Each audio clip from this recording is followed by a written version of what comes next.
मित्रों, जैसा कि आप जानते हैं कि हिंदी में प्रयुक्त होने वाले जो संस्कृत के शब्द हैं, जो मूल रूप में प्रयुक्त होते हैं, उनको तत्सम शब्द कहते हैं। तत् यानी कि उसके और सम यानी समान, यानी कि संस्कृत के समान। और जो जो उनसे संस्कृत के तत्सम शब्दों से धीरे धीरे समाज में घिसते घिसते रूढ़ हो जाते हैं, उन शब्दों को तद्भव कहते हैं। तो कई ऐसे शब्द हैं जिनको तत्सम और तद्भव दोनों प्रकार के शब्द होते हैं, और उनमें सोचना थोड़ा सा डिफ़िकल्ट हो जाता है कि ये एक्चुअली शब्द कौन सा है। तो आज मैं एक आपको उदाहरण प्रस्तुत करता हूँ।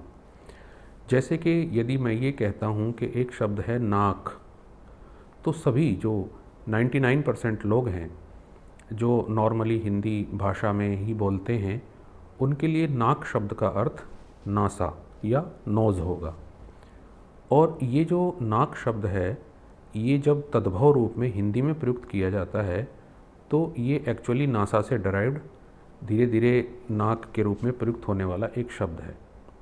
लेकिन मित्रों, क्या आप जानते हैं कि यह जो नाक शब्द है, जो कि नासा के लिए प्रयुक्त होता है और तद्भव शब्द है, नासा से बना है, इसके विपरीत एक नाक शब्द तत्सम भी होता है, जो एक्चुअली संस्कृत में प्रयुक्त होता है और संस्कृत का ही शब्द है। तो ये जो नाक शब्द है, ये स्वर्ग के पर्याय के रूप में दिया हुआ है, यानी कि स्वर्ग का दूसरा नाम नाक भी है। जहाँ दिवी और अन्य उसके बहुत सारे पर्याय हैं, तो वहाँ पे नाक भी उसका पर्याय है। तो अब आप समझेंगे कि नाक स्वर्ग का पर्याय क्यों है। देखिए, यदि हम नाक को संधि विच्छेद करें इसका, तो आप पाएंगे कि यहाँ पे 3 वर्ण प्राप्त होते हैं आपको बेसिकली। सबसे पहला है ना।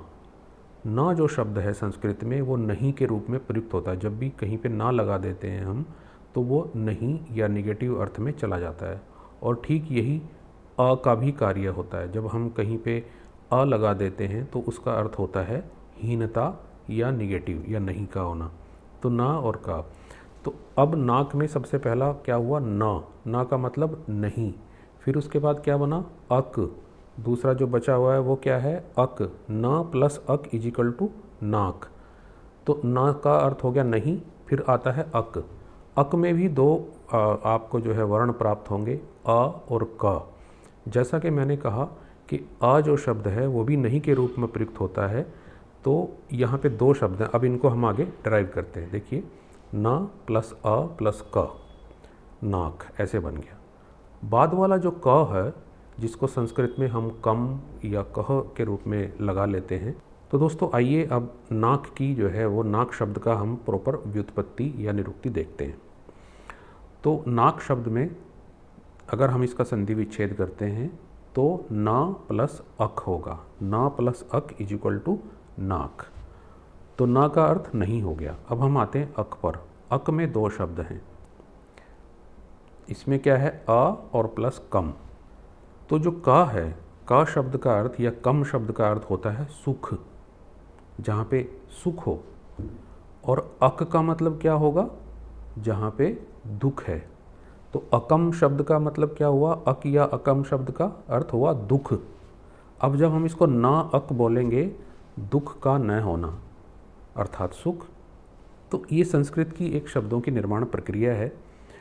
तो ऐसी जगह जहाँ पे दुख नहीं है और केवल केवल सुख है, वह स्वर्ग है। तो इसीलिए स्वर्ग का जो अन्य नाम है वो नाक भी है। और नाक जो है जब तद्भव रूप में प्रयुक्त होता है तो वो नासा के लिए प्रयुक्त होता है। तो इसलिए स्वर्ग का अन्य नाम नाक भी है।